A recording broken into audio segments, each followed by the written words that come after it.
Good evening, everyone, and welcome to the New York Symposium. I'm Diane Sayre. Today is November 15th. It happens to be the anniversary of the Palestinian Declaration of Independence, November 15th, 1988. And I think at the rate things are going, there will be a recognized Palestinian state, maybe not in the terribly distant future, and perhaps a two-state solution with equal rights for starters, but most importantly, the question of economic development. So we are now about 10 days, exactly 10 days after the November 5th election, which was quite a shift in terms of the defeat of the Dick Cheney British Empire controlled Kamala Harris legacy.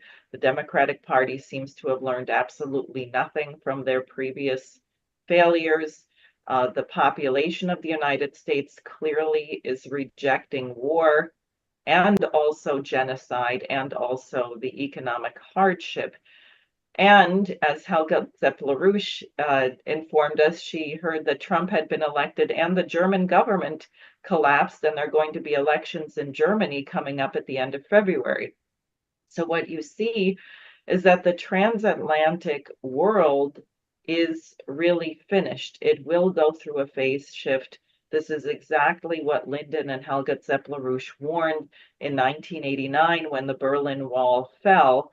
They said the collapse of the Soviet system, of the communist bloc, does not mean that the transatlantic liberal free trade system is a brilliant success, but that also will collapse, and in a much more dramatic way. As people will recall, if you're old enough, Germany was reunified without bloodshed. There was not a war.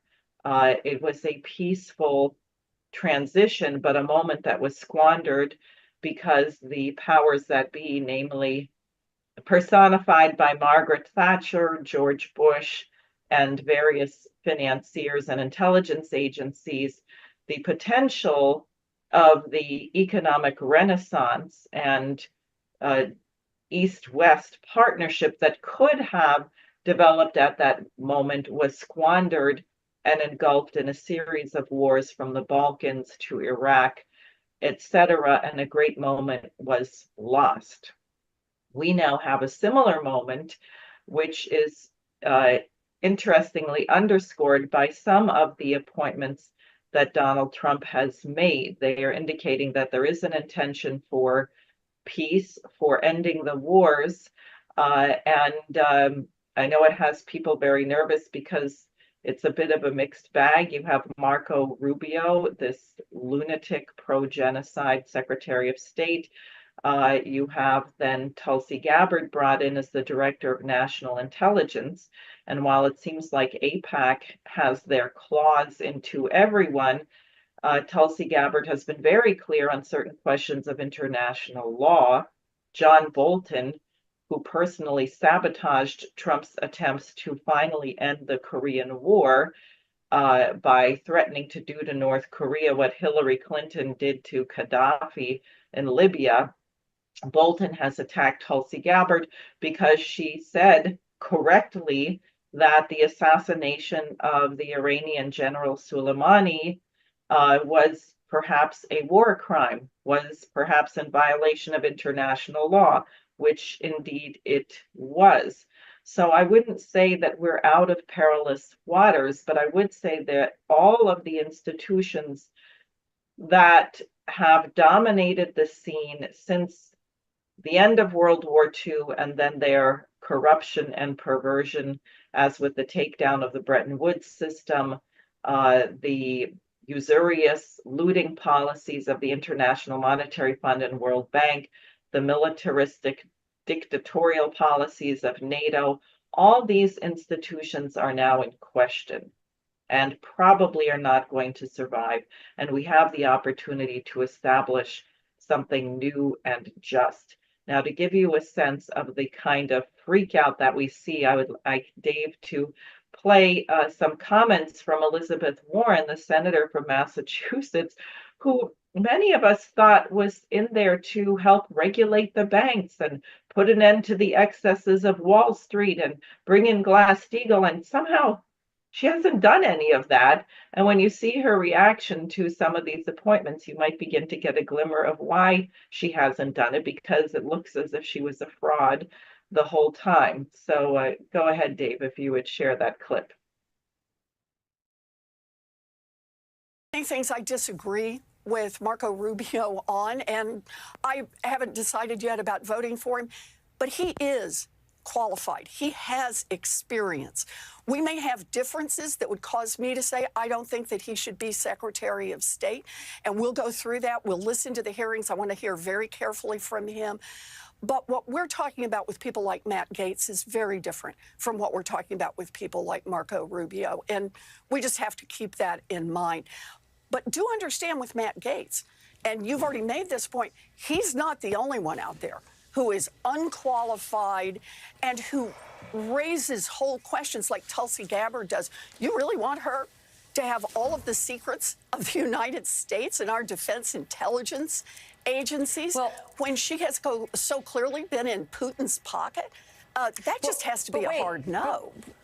Many things I disagree with Marco. So Tulsi Gabbard has been in Putin's pocket. I guess not in the same way the European Union wants to be in Putin's pocket, which is they want to loot all of his money and force Russia to pay for the reconstruction of Ukraine when the Trump administration stops funding this insane war, which has put us on the brink of nuclear war. So we're truly in a revolutionary moment with great opportunity. Now, the question before us is, can we rise to the challenge to actually take advantage of this opportunity and to establish new institutions worthy of the dignity of mankind? And that's why Helga Zepp-Larouche a couple of years ago created or put on paper 10 principles. And back actually a decade ago, Lyndon LaRouche wrote his 4 laws for the reorganization of the US economy, the 4th law being the question of fusion and the relationship, I would say, really between human creativity and physical economy. And one very, very important aspect of this qualification of the population is the culture. Do we have a culture that recognizes that human beings are distinct from the beasts, that we are not animals, that we have a unique quality of creativity which no animal possesses, that we can do things that are beautiful? What is the point of freedom? What does freedom mean? Does it mean the right to do whatever you want? Does the pursuit of happiness mean the pursuit of anything that feels good physically, or is it something more profound? And the German poet of freedom, Friedrich Schiller, expressed his great disappointment with the French Revolution, which many people hoped would be an echo of the American Revolution, but the way Schiller ultimately described it was that a great moment had found a little people who were not able to rise to the level of the opportunity presented. And I would say there's also a reason why the music of Beethoven, the work of Schiller, became sort of the blood flow, the pulse of the dynamic in Eastern Germany when the Berlin Wall came down, that people resonated with the most noble aspects of their culture and history. So I've asked 2 of my friends and colleagues and longtime associates of Lyndon LaRouche to discuss the importance of Schiller. Why would and Jose Vega and I hold a campaign event where you had terrifying speeches or strategic analysis surrounded by classical music composition? Why would that not be jarring? Why did it have such a profound effect? So first, we're going to hear from Leni Rubinstein, who has been giving classes on Schiller's writings for quite some time with many members and young people. And then John Sigerson, who is one of the founding conductors, along with myself, of the Schiller Institute NYC course, and is the vice president of the Schiller Institute. So Leni, why don't you get us started here? Okay. Yeah.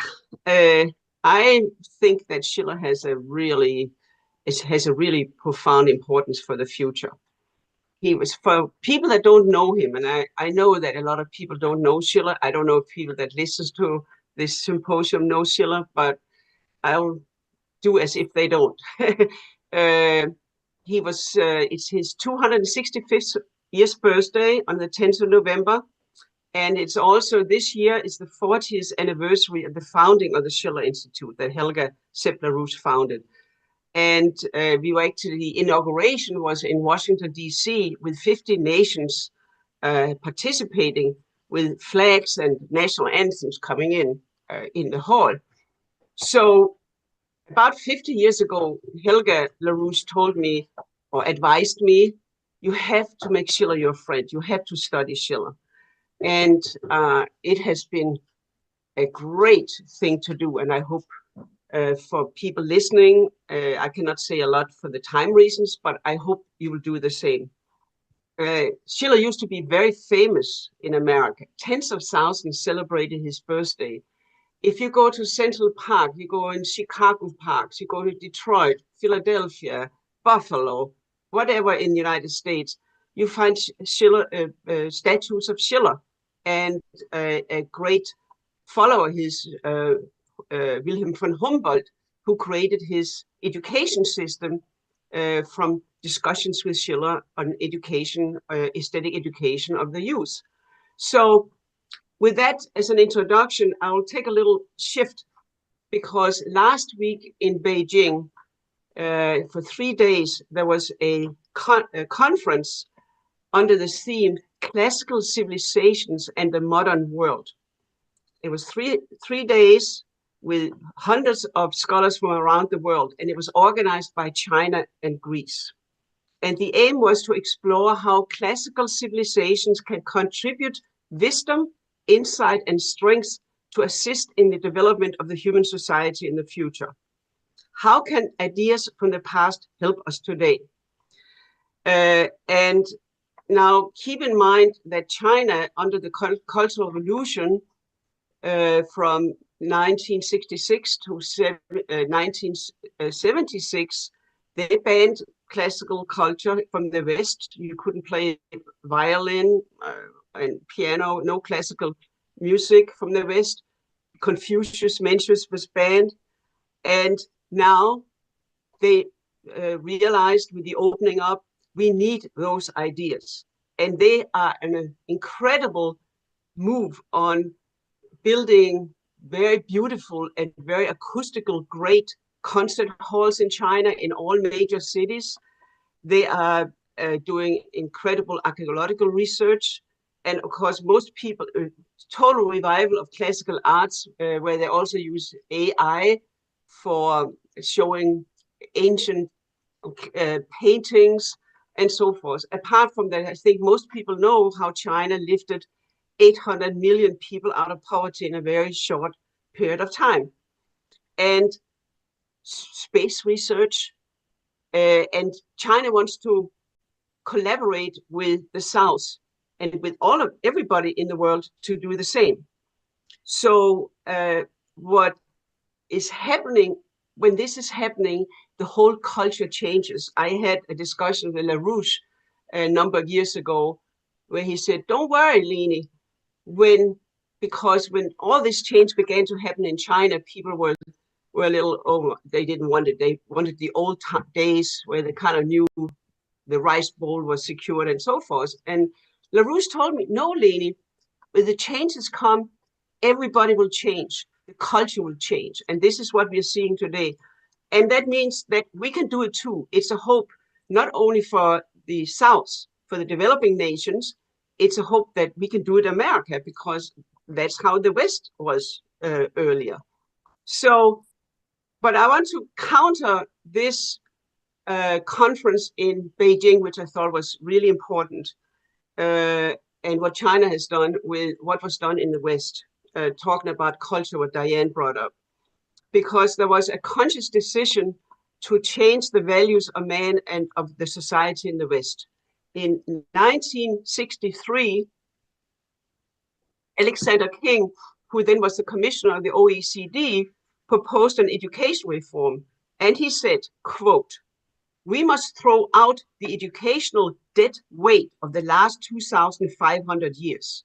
And this is what brought us rock, drugs, sex, counterculture, post-industrial society, wars. Gone was the idea of human dignity, of the constant perfectibility of the individual for the sake of the future. All this was gone. And that's why we have the problem today. I'm not going to it, but we had the Frankfurt School. It was a conscious effort to destroy the culture from the in. Now, in the organization founded by Larouche over 50 years ago, we were taught to sing, to do independent research, to get to know in depth the great thinkers from the past, to develop all our capabilities to the utmost to serve mankind. And that is where Schiller enters. He is one of the great thinkers upon which to build the future. And actually, he's more known here in Humboldt in China than he is in the United States. So Friedrich Schiller was an historian, a philosopher, a dramatist, a poet, and he was very, very political in a different way than you think about politicians today. He dedicated his life for the betterment of mankind and the future. And he is a very, very special, beautiful personality that I can only encourage you to study, because I cannot, with the time, I cannot go into this in depth. When a young man, he was a medical student, and he wrote his first drama, The Robbers, and he was banned from writing. He fled the Duke he was working under. And on his way fleeing, he meets an old friend of his father called Schubert, not Schubert, but Schubert, who was a publisher. He was in jail, and Schiller actually helped smuggle out a lot of papers from the jail that Schubert had written, because Schubert was an editor of a journal called the German Chronicle. And what was the German Chronicle about? It was all about what happened in the United States. It was very, very closely followed by people in Europe, in Germany, what was happening in the United States. Can we do that in Europe too? And when the first place that Schiller ends up after he had fled is with a leader of Republicans in Europe called Körner, who became a very close friend of Schiller. They had a lot of correspondence together, very close friends. So, and just as a little thing, but just to, our Schiller's working desk was a painting of Bunker's Hill from the American Revolution. So now I'll just take a few things up of Schiller. I will ask you. I asked to be put into the chat box, or whatever you call it, that on universal history, that Schiller gave a lecture. He was 30 years old in 1789, and the students were really excited. The young people were really excited. So they actually had to find a bigger room because the room they had was not big enough. I think this is a profound writing. Most of Schiller's writings are very profound, but if you want to start, because it gives an idea how he wants a young person to think about what to do with his or her mind. He talks about, okay, I'm going to teach you, but let me tell you, there's two kinds of students. There's a student who studies for bread, who hates when it's all competition, it's all to kind of get ahead. And he doesn't like anything worse than if something that he thought was right is overthrown, because then he has to work even harder. And he goes through the problems with the student that studies for bread. And he said, then there's another kind of student, the student of the philosophical mind, who studies to find truth, who doesn't, every mind in the history before him works for him. he doesn't know anything better than what he thought was right is overthrown for something better and more truthful. And so he goes through this, and then he ends up saying, I don't think I have to tell you what kind of student I would like you to be. But a very beautiful ending, which shows you really how Schiller conducted his whole life and how he thought, I think, is in the ending of Universal History, where he says, and please read it. Please read it. And if you've read it before, read it again, because I know some of my friends have read it and then they didn't read it for years, and then they read it again and they were so amazed how great this piece was. He ends saying, look, if you study way back thousands of years of history of mankind, how man strived to get where we are today, and if you think about what we have to do, think about the future where we have to go, and that's how you conduct your life, then you are not a German or an American or whatever. Then you are part of the human species. And the short time of life you are on Earth becomes much easier to live because you're part of the human species. And that's like your job is to use your life to do better for future mankind. And that's how America used to be, as far as I have learned. So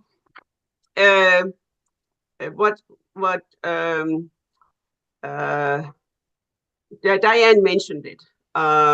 Many intellectuals around Schiller were very excited about the American Revolution and thought that the French Revolution, where Lafayette, who had worked in America to help the American Revolution, he was one of the leaders, and it felt miserable. And Schiller and many other people around Schiller were really disgusted and horrified and upset. And after a year and a half, Schiller embarks on a series of incredible philosophical writings on grace and dignity, on the pathetic. And I think the scene of it is his letters on the aesthetical education of man. And in the beginning, it is letters. It is a correspondence between Schiller and a Danish prince. And the Danish prince asks Schiller, I have his letters too. So the Danish prince asks Schiller,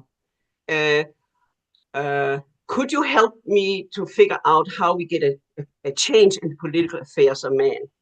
In the very first letters, Schiller says, sure, I would love to do that, but really, and isn't the greatest thing we can do, is the greatest work of art, isn't that to create political freedom? And Schiller says, yes, but we're not going to get there in that way. The only way we can get to true political change and freedom is through the ennoblement of the individual. And then he goes through all the letters, there's 27 of them, giving you a pathway for your own personal development, how to do that. And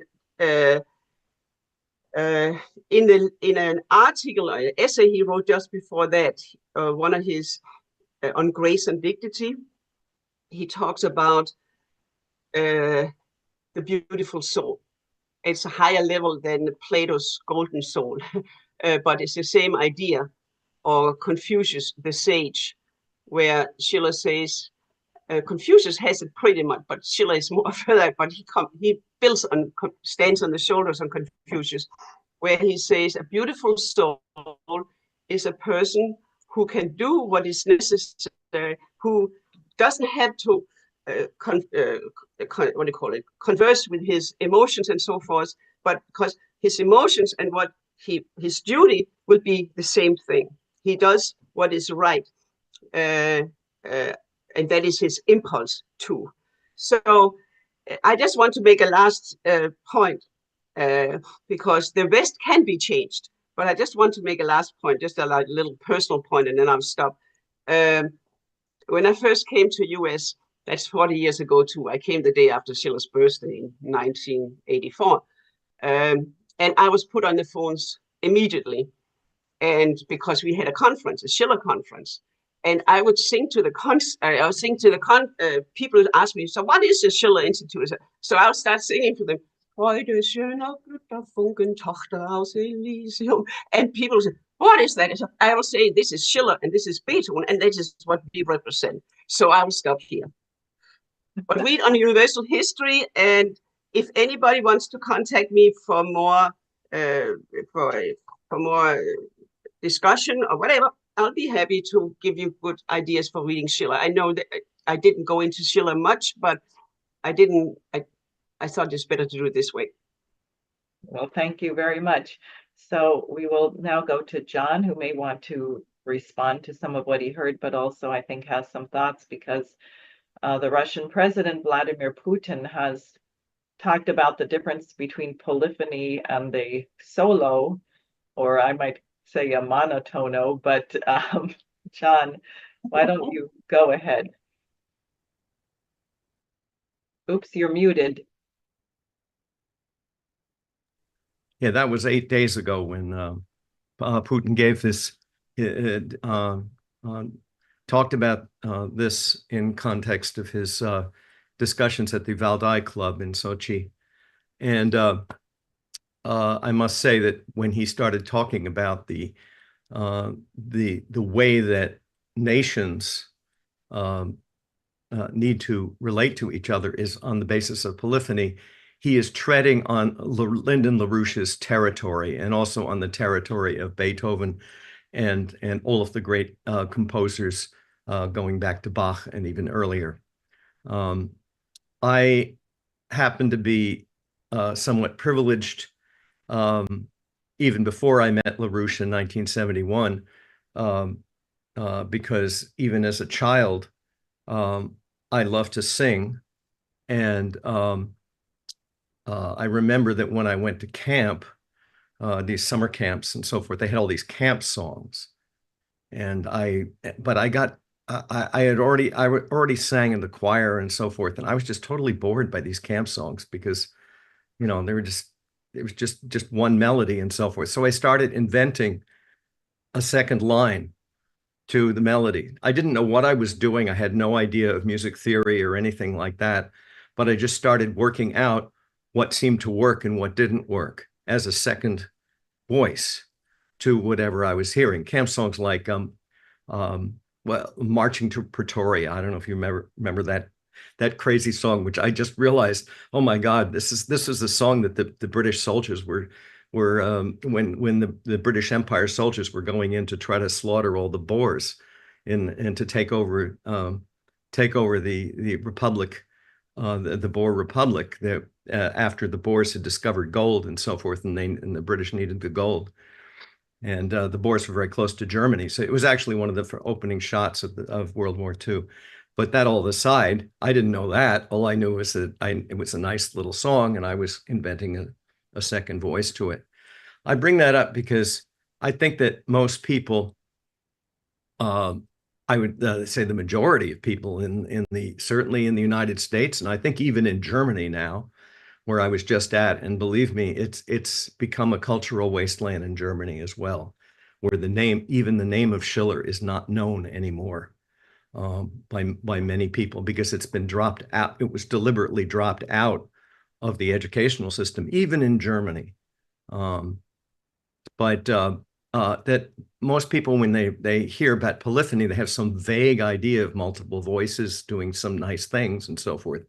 So I figured that what I should do is give people an idea, even if you're not a musician, two angles of being able to think about what I think about polyphony and what Lyndon LaRouche thinks about a polyphonic state of mind, which is, and I want to go at it from first the musical side, but then also a side, you might call it a literary side.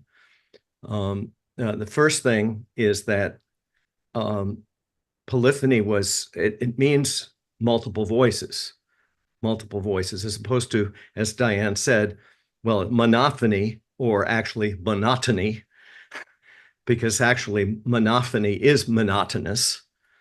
And most of what you hear today on the radio and, you know, on the internet and so forth, and all the popular, almost every single scintilla of popular music that you hear today is monophonic. It's a melody and maybe a couple of tinkling things and then some drums going on and so forth. But that's basically it. But even a lot of the so-called opera music that you hear, a lot of it is monophonic, the so-called romantic opera, like take Puccini, for instance. It's just melodies. You look for polyphony, like, for instance, in Beethoven or Schubert or Schumann or something. It isn't there. It's nice melodies. It's very nice and so forth, but it's not that. So what is this stuff called polyphony? Well, it was a discovery that was made with a struggle over hundreds of years, largely in Western cultures. However, there are indications that something like this may have been active thousands of years before in China. I'll mention that in a second, but it was a discovery that what you could do, and it started with just taking a melody and slowing it down. And then you took a second and you took the same melody or something similar to it. And then you put that at the regular speed as opposed to maybe a half speed or quarter speed. And so the slow melody was called the cantus firmus, or the firm song, right? It also was, by the way, called the tenor, because the word tenor means tenere, which means the Latin means to hold. So it's holding things together. And that ended up with the tenor voice, but that was much later. But so that was the first effort at this kind of thing. The church, there was a battle royale in the church going all the way back on the question of whether this would be allowed in the church. The Saint Gregory in the 6th century AD banned it, and he imposed what was called the Gregorian chant, right, which is just a monophony chant and so forth, and you can hear Gregorian chants and so forth. They're very nice in a certain way, but polyphony, a second voice, was banned. That didn't last, and it was continuous composers who were working within the church and around the church and so forth. They were constantly trying to break through, and eventually they did. Although there was ups and downs in that. But okay, so you had a second voice and a first voice, but you also had things called rounds. You're familiar with a round, I suppose. Row, row, row your boat, right? Where you start singing one and then the second person starts singing it and so forth. And it goes around and around and around. And then you have something and that was going all the way back into the 14th century. And I remember that there's a famous one called Summer is a coming in. Summer is a coming in. Sing we loud cuckoo. Blow a seed and groweth made and sing the world anew. Sing cuckoo. Right? It's the way it goes. It's really wonderful in old English. So that was a kind of a round. But then you had a more rigorous version of that, which then started developing, called a canon. Canon, the word for canon, I mean, this is with one N, not two N's. And the canon has just, it's a rigorous way where you take one thematic idea and then you take a second voice, and the canon may be at the same pitch, but actually it could be at a different pitch on that. And also it's sung with a different voice. So, and each voice type has a different registers and so forth. So you're already getting a very complex interrelationship even with these canons. But then after that, and especially this came up in the 17th century, when J.S. Bach really working on the basis of discoveries by Johannes Kepler in the previous century, that he worked out that the thing is that you could create a kind of a universe of a universal context of lawful context of tones, which is called the well-tempered system of 12 tones, and that this could give you a possibility of that each tone in that well-tempered system has a potential relationship to all the other tones. So it's a kind of a universal potential field, you can say, something like that. And here's where China comes in, that I mentioned before, because in the 1970s, I do believe, a very famous violinist, Yehudi Menuhin, went to China, and he discovered a series of bells that were very ancient bells. I actually can't remember how old they are, but at least a couple thousand years, or maybe, I think, 3,000 years old. And they're perfectly tuned in this well-tempered system that supposedly Bach invented. So I am convinced that the interplay between the Western music that now a lot of Chinese are totally excited about playing Bach and Beethoven and so forth. There's something that is coming back in Chinese culture that was already always there implicitly, but somehow over the years, especially maybe because of the various tumultuous history that China has had, and very long history, that somehow a lot of it got lost in the shuffle. But now it's coming back, and even more powerfully with this idea. So anyway, Bach develops something called a fugue. There are a few other people who did it, but he did the mastery of this idea, where what you do is you take the typical thing is a fugue it's more than just a canon, because you don't just take a line and then put it against another line. What you do is you're playing. So the typical thing is that you take a line, a melody, and then which has a first half and a second half, but it's the one melody, and you play that. And then what Bach would do is he would take it apart and take the first part of the melody and set it against the second part of the melody and work that through. This is something that Beethoven absolutely loved, because keep in mind that Beethoven grew up with Bach. He grew up, as a kid, he learned the entire well-tempered clavier, which is the main book. It's 2 books by Bach, which has a prelude and a fugue in every single one of the 12 major and minor keys, actually. So it's 24.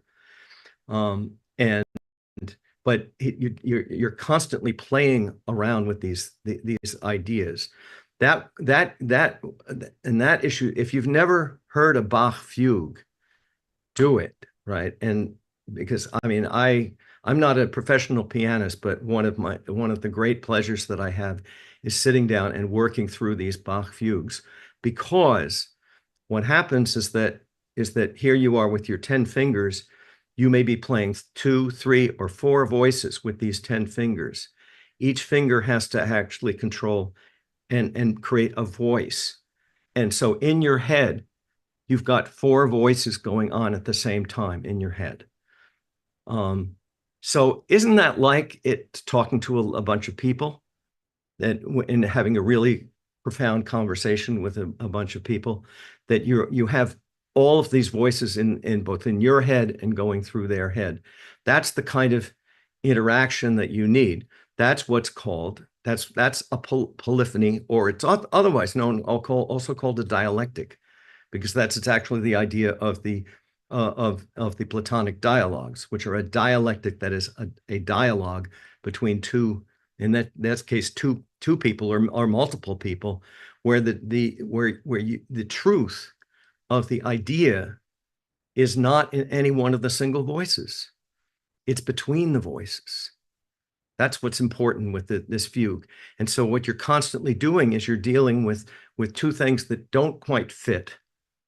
And then you're working them with each other, and you're creating a greater whole where they actually end up harmonizing with each other, not in the terms of vertical harmonies and, fifths and fourths and stuff like that. Harmony is a much higher idea, as Kepler argued in his Harmony of the Worlds. Harmony is not a sonic event like the textbooks tell you.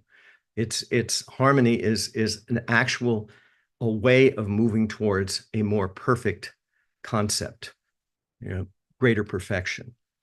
So in Beethoven, just to say one little thing about the Beethoven's Ninth Symphony, don't even take the final movement, the Freude schöner Götterfunken. Think about the first movement, which I'll just sing it for you. It goes da da da da dum bum bum bum bum. Right, that's the opening. Right, if you listen to that, what Beethoven does is he takes that as two different parts. Right, the first one is da da da dum, and the second part is dum dum dum dum. And so, and if you listen to the opening, that first movement, you hear da da da da dum da da da dum da da da da dum da da da dum. That's the first part, and then dum dum dum dum dum dum dum dum dum dum dum, and both of those are going along in the same time. This is what Leni Larouche identified as the so-called double fugal principle, where you have both of the things fuguing against each other. And that comes in the fourth movement of the Beethoven's Ninth, but it's all over Beethoven. And as I say, it's implicit in Bach's work. Now, let me switch over now to what Leni Larouche was thinking about in terms of this, because he grew up with this as well. And I want to read you just a couple of passages from some material that I've been working on, because one of my other jobs is I happen to be the chief archivist of the Larouche Legacy Foundation, which is gathering together all of Lyndon LaRouche's writings going all the way back into the 1950s and all the way through. And it's huge and it's monumental.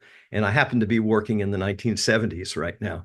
And he was incredibly prolific in the 1970s, but he just continued on that.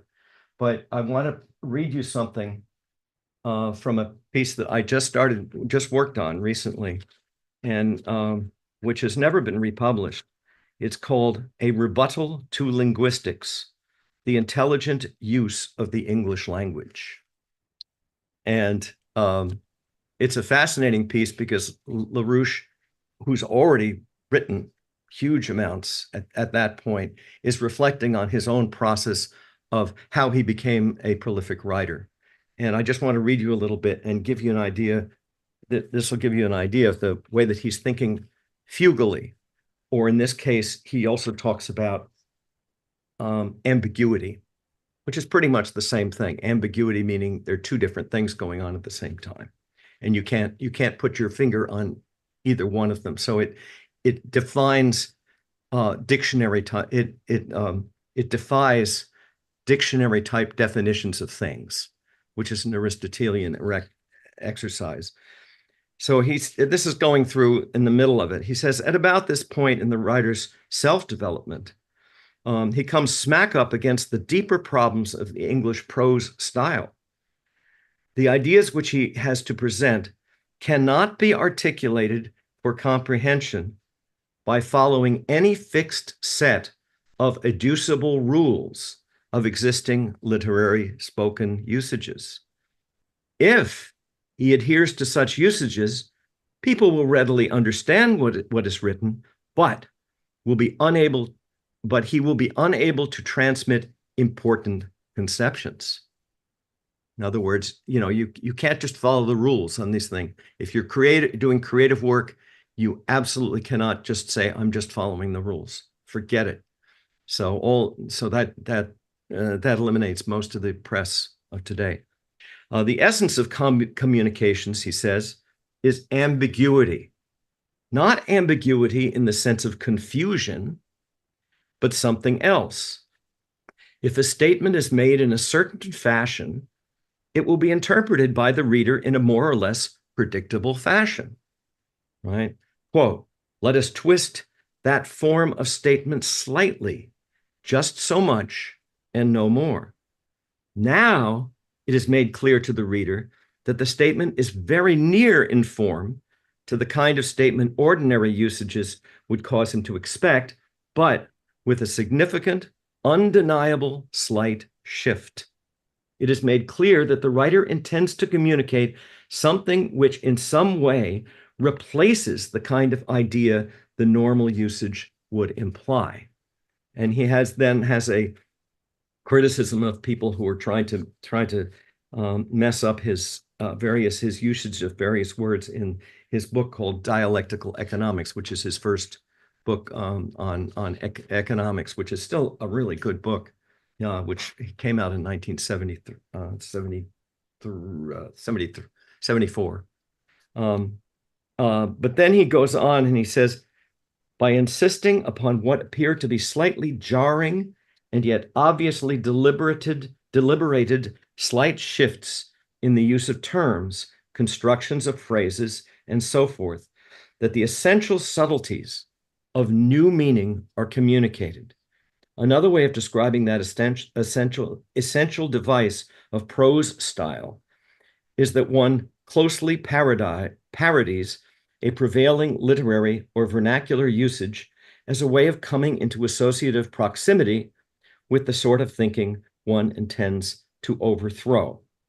In the use of metaphor, for example, it is more or less obvious that the previous ordinary usage of the term or construction employed affects the state of mind of the audience concerning the topic or entity to which the metaphor is applied. It is less often noted, but not the less significant, that such usages affect the audience's state of mind toward the subject matter for which the term was previously employed. So this, of course, goes into the question of what poetry is, because that's exactly what poetry does in a more concentrated form. But just to conclude, I want to read one other passage from Larouche's book, Dialectical Economics. Here you go. And again, that word dialectical is very funny because, when I first joined this organization, it was somewhat of a we were in a sort of a Marxist environment, and all Marxists talk about dialectics, but most of them haven't the faintest idea what they're talking about. And to me, it was very strange. I really couldn't understand what dialectics was, but it all became clear when I looked at chapter 12 of Larouche's book, which is called The Great Fugue. And I'll just read the first paragraphs of that. Just gives you an idea. This is after a long discussion of expanded economic reproduction, and it's all about economics, and it's a great book. From the standpoint of phenomena viewed as facts, dualism, ambiguity, is the essence of reality. The contradiction between capitalist accumulation and social reproductive processes, right, i.e. finance and actual real economy, right?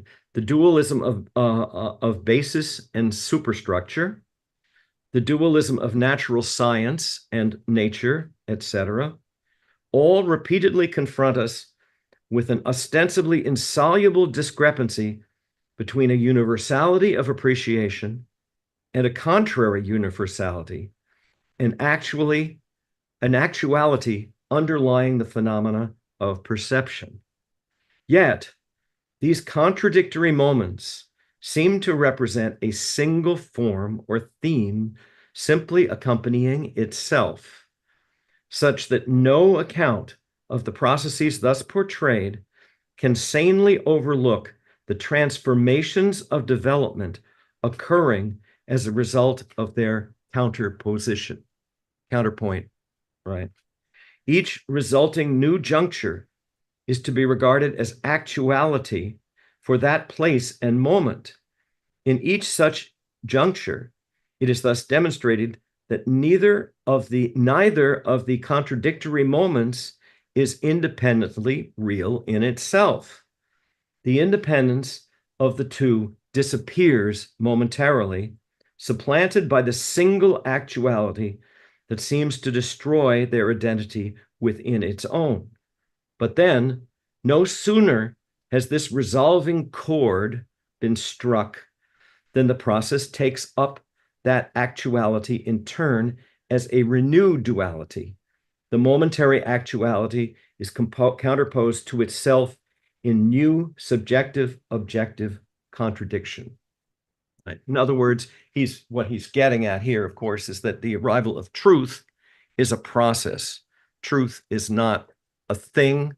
It's not something that you can state, and it's a process of perfection, and that's actually what we're involved with in terms of what needs to be done with the relationships among nations today, is to get that process of perfection going amongst all nations. I'll end there. Thanks very much. So I think I'll just go back to Leni first and find out what thoughts you have. Well, I had two thoughts. Well, I had many thoughts, but I had two thoughts. First, when John brought up China and the bells, I also think, I mean, there's so many studies we still have to do because they built incredible cities that were supported hundreds and hundreds of years ago. But concerning the bells, think about the scientific process. So that's the society that went into making these bells with the forms, the Bronx forms, to form the bells so they could have that tuning. That's quite an achievement. But my second thought, I mean, I have many thoughts, but my second thought, I was actually a question to John, when you read up the last thing from Lynn, was I have not read everything, but I have read a lot of Benjamin Franklin. And I think some of his essays really does that, create that dichotomy where you're and then you realize as you go on what he's getting at. I mean, I don't know, what do you think about, but I thought I really like some of Benjamin Franklin's essays to poke people and get them to think. What do you think, John? I don't know. I haven't read a lot of Ben Franklin myself, so I see. I can't really. I also want to fill some of my projects. We're going to read all 32 volumes of Benjamin Franklin, but we never got to do that. But he is very delightful. You might want to look at him at some point. Yeah. Okay.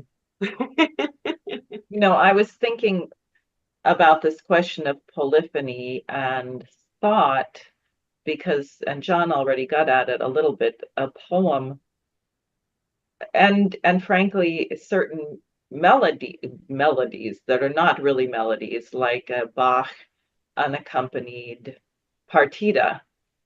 Your mind, the violinist, and sometimes there's a chord or something, but they may actually be playing only one note at a time, but you hear something with multiple lines that are connected, which is a great paradox because there's only one sound at a moment, but your mind is turning it into something else.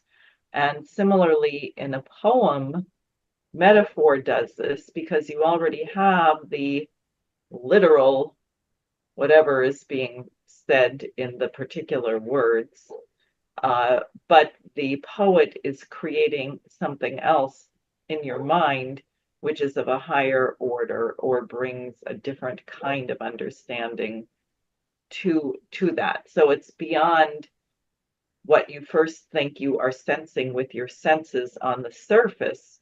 There's a much greater richness going on, and that is how the mind actually works, and is not the way a computer works, I will just add. Yeah, I'll just say one thing about that. If you look at the manuscripts that Bach himself wrote out for those violin unaccompanied sonatas and partitas, and you look at where the so-called chords come in, you find that Bach writes each note in those chords with its own separate little flag.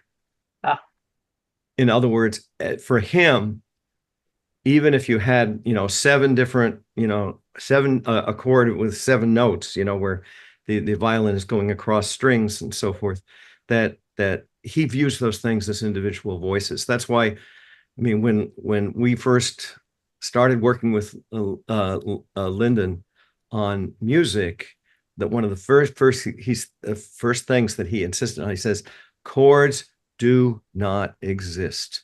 There's really no such thing. That it's a construct, and which is a result of multiple voices doing their things. If you think about chords in any other way, you've basically lost your idea of polyphony, and you end up with just strumming a guitar in, you know, as a rock player strums the guitar. I'm not talking about a classical guitarist who can play incredible polyphony on the guitar or the lute or something like that. I'm talking about just people who are strumming chords.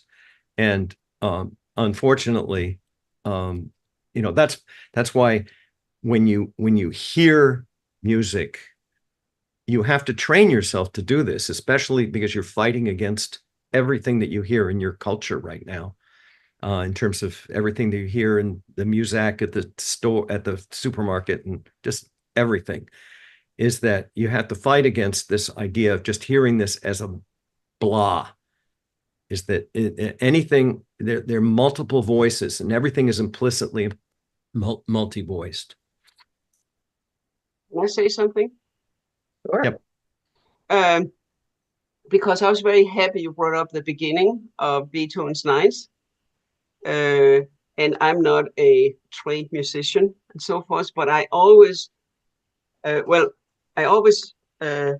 loved the development of all the movements leading into the last part. It's all there, and it's kind of easy if you listen to it a number of times.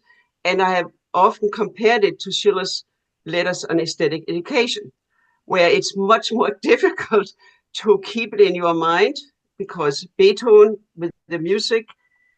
So I have often compared those two things, because I think Schiller's aesthetical letters are very thorough composed, but it takes a lot of work to keep it in your mind, because it's not music. Anyway, it was my comment. Yeah, and there are cases where you have multiple voices at the same time, and I think Putin also spoke about cacophony. Oh, I have something to say about that. Yes, please go for it.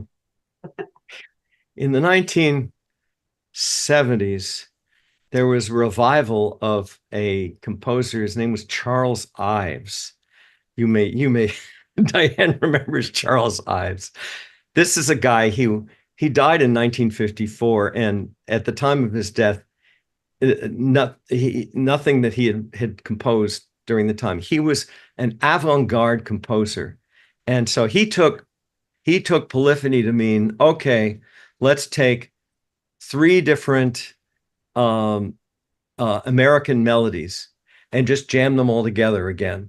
And if they're completely dissonant with each other, who cares, and so forth. Just jam them all together. And as a matter of fact, there's one piece where he has two different orchestras, and they're playing two completely different things, and with two conductors, right? And then they're supposed to get this stuff together. And then he was also experimenting with quarter tones and things like that. But as I say, he's an example of what polyphony is not. He was cacophony.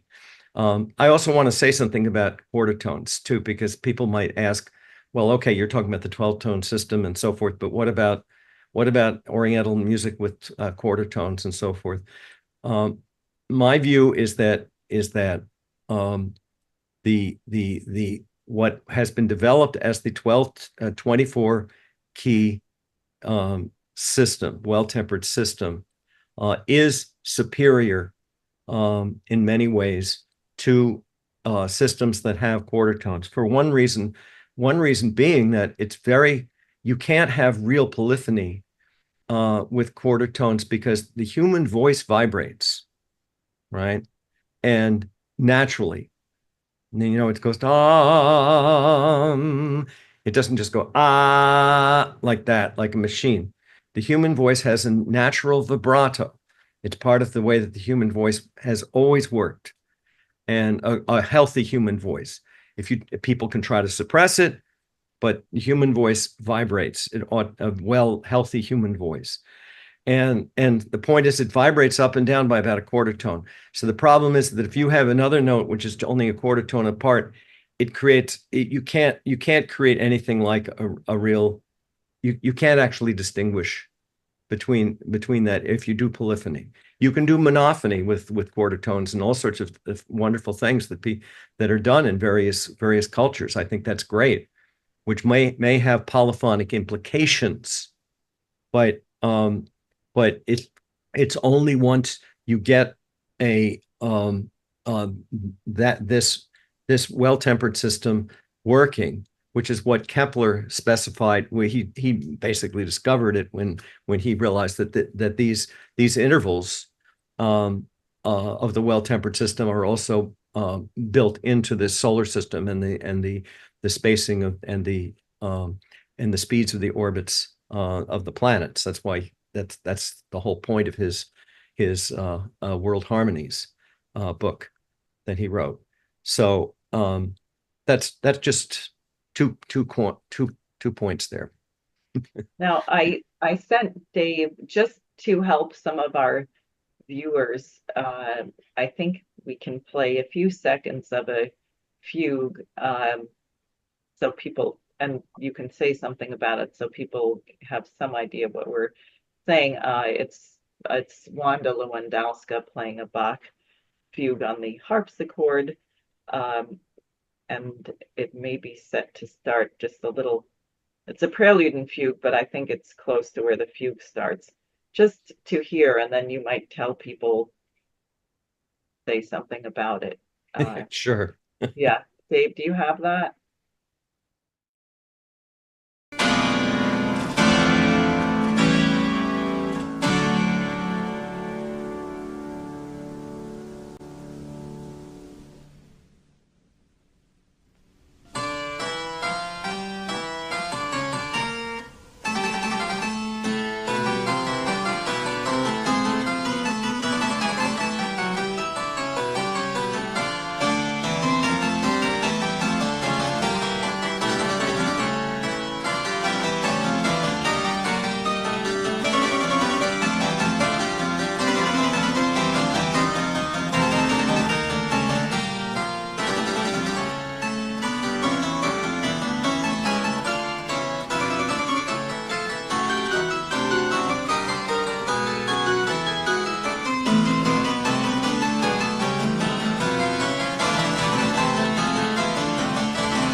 Enough, Dave. There we go. Okay, well, I have some one to questions. throw people into. It's a tough. That's a fugue, by the way, that I play all the time. It's the D minor fugue in the first book of the Well-Tempered Clavier. I think that's a terrible performance. First of all, she doubles. She's using octave doubling in some of it, so it mushes. You can't. It's a 3-voice fugue, but you wouldn't know it by the way she's playing it because it's so mushed together. But let me say something about the harpsichord, because it's precisely the necessity to get clarity of vocal registration and different voicings that the development of the forte piano and the pianoforte was a real step forward beyond the harpsichord. It's very hard to get real polyphony on a harpsichord. Even some of the best pianists, I mean, like Andras Schiff, he would always talk about he can't stand listening to harpsichords playing these Bach things because you can't get anything. Whereas with the piano, you've got each finger, because with the harpsichord you're just hitting your finger and it plucks the note and that's it, and it's either loud or soft and that's it, but you have no control over the tone quality or anything like that. Whereas with the piano, depending on how you hit the key and so forth, you can create multiple voices, very, very easily. There was a predecessor of the piano, which is called the clavichord, which is a very fascinating instrument, which was in use in Bach's time. And it was, it had a little metal plectrum, that a little metal wedge that it was a percussion instrument, as opposed to the harpsichord, which is a plucked instrument. It's a percussion instrument. It goes down, and you could actually not when you hit the key, this little metal thing goes down on the string as if your finger were going down, and on a guitar or something like that. But not only that, but when you hit the key, if you go like this, you'll get a vibrato on it. The only problem with the clavichord is that it's very, very quiet. It's only for a very small room. You can't really do it even in a big performance. It's just it's just very quiet. But anyway, the point is that the development of polyphony was the major drive towards the development of the best musical instruments. Also the organ, obviously, because with the organ you can have stops, and you can have every stop can have a different voice, different set of pipes on it. And that's another way of getting voicing. That's why the organ is also superior in terms of doing these fugues. But then, then as in Haydn's time and in Beethoven and in Mozart's time and so forth, you had to develop this incredible explosive development of the full classical orchestra, which didn't exist before that. Even in Bach's time, you really didn't have this kind of orchestra where you had multiple voicing, with very well developed instruments, which were developed in order to work together. Wind instruments versus brass instruments versus the stringed instruments and so forth. And whereas the strings always were the controlling, because they're the most expressive of the entire orchestra. So, I mean, these are, and such instruments as an orchestra can be abused, and is quite often abused, where orchestras are asked to play chords, for instance, in modern music and so forth.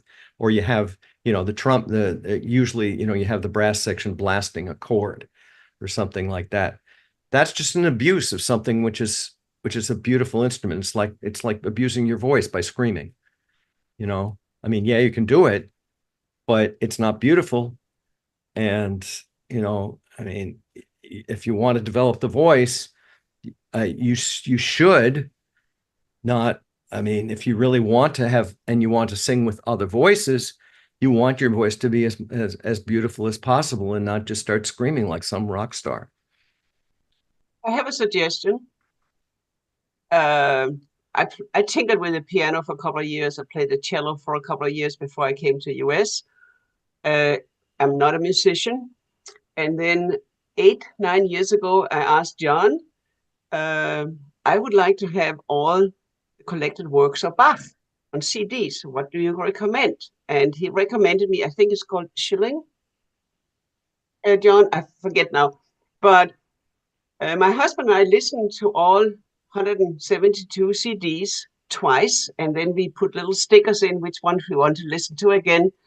And for people in this culture where you have all this noise in the supermarkets and so forth, when you begin to have Bach in your head, it's a real help for staying sane and Anyway, I just wanted to give that to amateurs like me.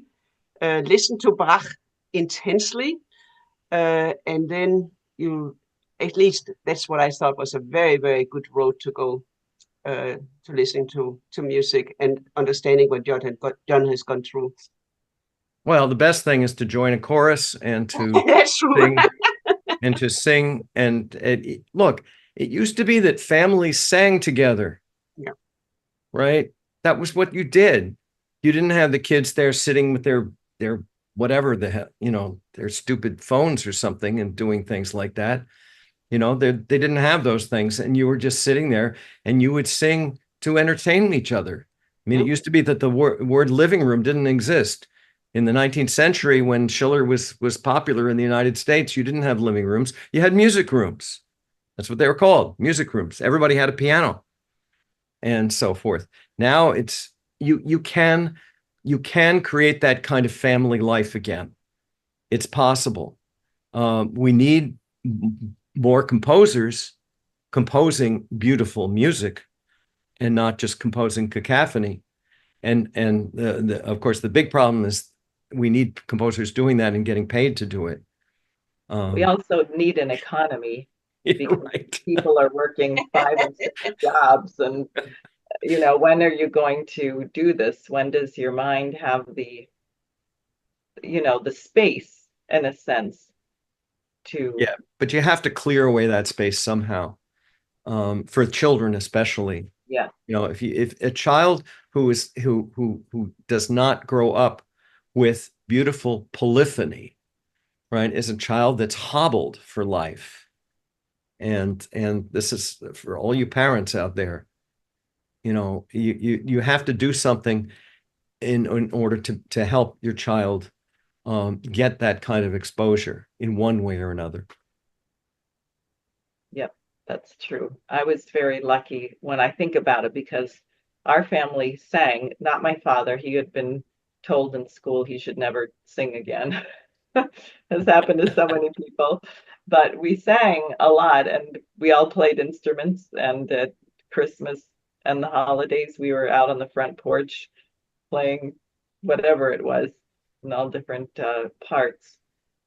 That's a whole other topic we really have to take up, which is very much related to this, which is this question of the screens and the passivity and the state of mind that's certainly not polyphonic. It's not even monophonic. It's, I don't know, a minus. You go to 0 voices if you think about the passive quality and the addiction that the social media creates. Yeah, and it forbids the active imagination. It tries to impose a synthetic imagined world on the child, or on the adult for that matter too, rather than doing what great drama ought to do, which is to actually spark the imagination. It's very cold in Denmark, so in the wintertime, my grandfather, who was a gypsy, he would play the piano and the violin, and all his kids would play violins and so forth. And then in the summertime, no piano and violins. There was the harpsichord outside, singing and playing. Huh? Accordion? Accordion, yeah. Outside, yeah. Singing and so forth. But that's what it was. I mean, actually, it was the dining room was also the music room, John. Yeah. Yep, that's what it was. Well, we have a lot of work to do. So before we end, I do want to tell people, and Dave, I know you have it there, the conference, December 7th and 8th, because the point of elevating our thoughts, reading Schiller on universal history, listening to Bach, joining a chorus, singing in a chorus, is that we have to be prepared to come up with new institutions. We have to think on a high level. Now, where is this conference? There it is. All men become brethren, in the spirit of Schiller and Beethoven. And this should be put on the screen big, because nobody can see it. It is. Oh, okay. Yeah, sorry. Yeah, we just don't see it big, but that's okay. The invitation. It's at schillerinstitute.com. If you RSVP, then you will be sent reminders and the link. I would encourage everybody to do that. If you want to know who the speakers are, I can't tell you. I can say only that Helga Larouche says she has lined up a number of speakers who are so high level that she can't tell us. So that should entice you. And if you want to know, you have to listen to the conference. So sign up. Thank you for listening. Thank you, Leni and John. We need to do more. I would also encourage people to, the Schiller Institute NYC Chorus is holding its 10th year anniversary Christmas concert on the 15th. It's 1 week after the 1 week after the Schiller conference, and you can find information on the Schiller Institute chorus at SI, as in Schiller Institute, SINYC chorus.com, and get the information for that. But first, join us December 7th and 8th. It's a very interesting world. It is not the time. I spoke with a woman today who said, no, I'm sitting back and eating popcorn and observing this. And I said, well, I'm here to tell you to throw your popcorn on the ground and get involved in the fight, because we can do a lot right now if we're active. So thank you.